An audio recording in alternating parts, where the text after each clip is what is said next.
I'll give the facts to you straight.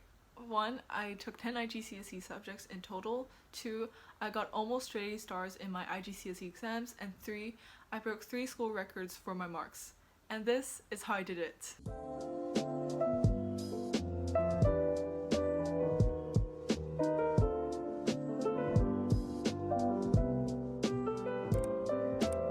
Hey, it's Hayley. Today I'm going to be talking about how I got almost straight A stars in my IGCSEs. For some background info, IGCSE stands for International General Certificate of Secondary Education. It is basically the international equivalent of the GCSEs, which is for UK students. You usually take it from year 10 to 11, which is freshman to sophomore year, and then you take the exams at the end of year 11. My IGCSE subjects were Economics, Coordinated Sciences Extended, International Mathematics Extended, First Language English, World Literature, History, Music, Global Perspectives, First Language Chinese, and Additional Mathematics. I got all A stars in them except for the last 2, and I ended up with 9 A stars and 2 A's because Coordinated Sciences is a double award subject, so they give us 2 grades. Obligatory disclaimer, I'm not trying to flex or brag about my grades at all. I actually got a request to make this video a while back, and I'm finally filming this just to give you guys advice on how to do well on your IGCSEs. This video will be split into different sections, so first I'll be giving some general advice. After that, I'll be giving tips by subject. Timestamps will be below. Anyway, let's get into it. For general advice, I think it's really important to use active recall. If you're not familiar with it, it's basically where you try to actively stimulate your memory for a piece of information. You can do this by creating flashcards and then also doing practice tests to test your memory and try to jog your memory for whatever content you're trying to remember. Also, teach someone what you've just learned. I think this is really helpful, especially when you're nearing your exams, as this was a technique that my friends and I used when we were like a few weeks away from the real exams. Next, work on time management, but for the papers, because there's some papers, like I think for the econ paper 2, the history papers as well, I was pretty tight on time, so definitely do a lot of practice and try to figure out how much time you want to allocate to each paper so you don't end up running out of time. Lastly, do as many past papers as you can. This applies to all your subjects, but especially maths and science subjects. First of all, economics. I really don't have much advice to give for the paper 1, which is the multiple choice paper, except for use the process of elimination. I found this paper relatively simple, and although I didn't do that well in the mock exam, I think I got 25 out of 30, which is really not great. You should really be trying to maximize your marks in the paper 1. I did end up getting 28 out of 30 in the actual exam, so that was pretty nice. Do some practice. I think it should be pretty easy to pick out which are the right choices and which ones aren't. It's generally agreed that the harder paper is paper 2, which is the structured questions paper. Since there are 4 parts to most of the questions, part A is 2 marks, part B is 4, part C is 6, and part D is 8. Definitely try to maximize your marks on the first 3 parts, since those are the easier ones to answer. For like the 6-mark questions, sometimes they're the diagram questions. Make sure you make those as detailed as possible. Add all sorts of arrows and add labels as well for the axes, just to make sure you don't miss out on any marks. Every time you finish a paper, make sure to review the mark scheme, especially for the 8-mark questions, just to make sure that you are hitting as many points as you can on the mark scheme. As you do more practice papers, you'll kind of be able to memorize what points the examiners are looking for from the mark scheme. For coordinated sciences, the most important thing is to take your notes according to the syllabus. Definitely don't take the syllabus for granted, because after studying the coordinated science syllabus, I honestly thought that it was normal for all syllabi for all courses to be as detailed and specific as that, but apparently that's not the case. So since they state exactly what point they need you to understand and remember, they even give you the definitions on the syllabus, you should definitely use the syllabus to your advantage. In addition, do past papers. Those really help, especially for paper 3 or 4, depending on whether you're taking the core or extended course. Moving on to international mathematics. For maths, there's really not that much advice I can give except for do as many past papers as you can. Start from like the very early years and just work your way to the more recent years. And yeah, I think this is so important in your revision, because it's not like you can take that many notes for maths, at least in my opinion. And as long as you kind of know how to solve the questions, you'll be good to go. For the English paper 1, definitely practice your reading comprehension. I remember in class we used to do read theory and sometimes common lit exercises. Not my favorite, but they help. For the extended responses, either in the form of like a letter or an interview or a report or whatever, practice past papers for that and then ask your teacher to mark it and give you feedback. For the analysis question in paper 2, develop a template for your response so you know how to structure it and then you can use that for the real exam. I'll explain the analysis part in more detail in the World Lit section. I personally really enjoyed the descriptive/narrative writing in paper 3, but if you struggle with that, I'd suggest choosing the descriptive writing option just because it's quite a bit easier compared to narrative writing where you have to develop like a full-on storyline. For World Lit, I actually did a lot better on coursework for some reason. I'm not even sure why, but I think it's because in class we kept doing drafts upon drafts upon drafts of like mock and practice essays. Do as many drafts as you can for the critical and empathic responses and then ask your teacher for feedback because they're the expert, not you're me.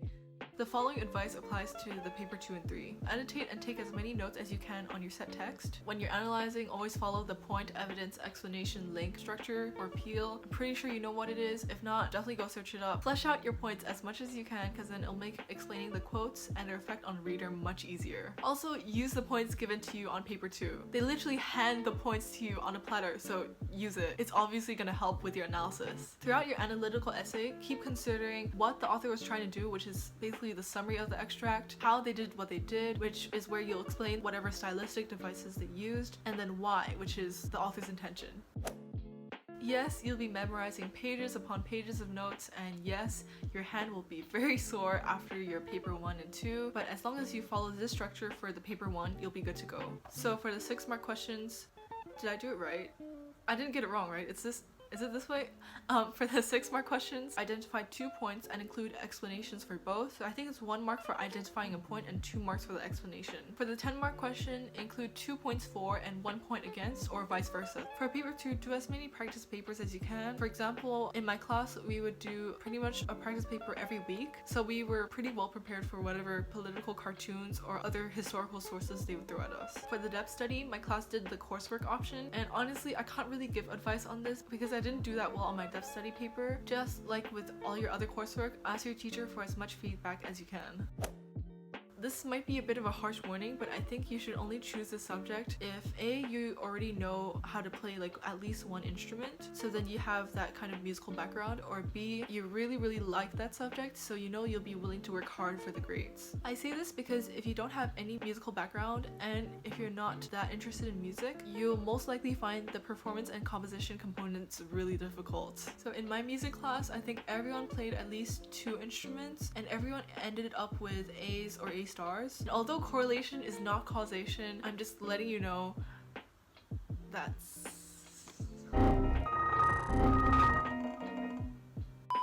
For the listening exam, listen to a lot of music, and by that I mean like music from the 4 different periods: Baroque, classical, romantic, 20th century, as well as world music from the countries you're studying to help train your ear. I created a YouTube playlist for world music with examples of music from different countries, and the link is in the description below. It's not complete though, so if you have any suggestions, let me know and I'll add them in.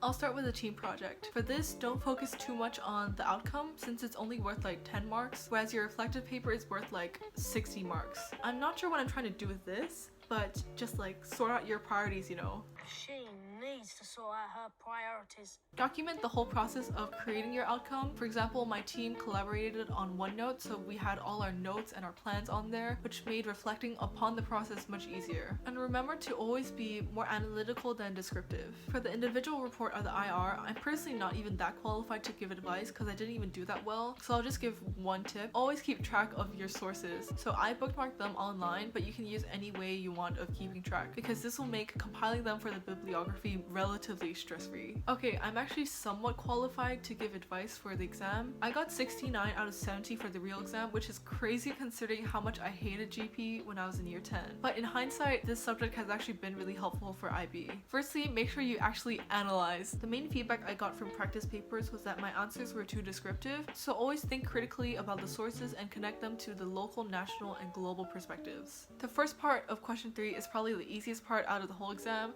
Just memorize the definitions for fact, opinion, value, judgment, and prediction. For question 4, the way I structured my response is that I talk about a perspective for each paragraph. So I'd start with the personal or local perspective at the beginning, and then I'd kind of widen my scope to gradually talk about the issue globally at the end. I know this video is about the IGCSE program, but some of you who watch my videos live in the US. Many of the tips I've included in this video can apply to the corresponding AP classes. If you're looking for more help with acing your AP classes, look no further because I'll be introducing this channel's first ever sponsor, Lumist. Can you believe I have a sponsor now? Yeah, me neither. Anyway, Lumist AP is an online learning community that provides free, yes, free academic support for high school students. They support the following AP courses: Calc AB, Calc BC, Physics 1, Physics 2, Physics C, Statistics, Biology, Chemistry, Microeconomics, Macroeconomics, and Computer Science A. Lumist provides a variety of study resources like study guides that tell you exactly what you need to know for your exams, and problem sets to test your knowledge as well. Although I've never taken APs before, I really wish I had joined Lumist when I was doing my IGCSEs because it would have been really helpful to have so much guidance along the way. Lumist hosts a Discord server for you to get to know and interact with other high school students. The link is in the description below. You should definitely check it out and join this super cohesive, supportive community. And thanks to Lumist for sponsoring this video. I hope this video was helpful. If it was, please do give this a thumbs up and subscribe if you want to see more. So yeah, thanks for watching and I'll see you guys in the next video. Bye!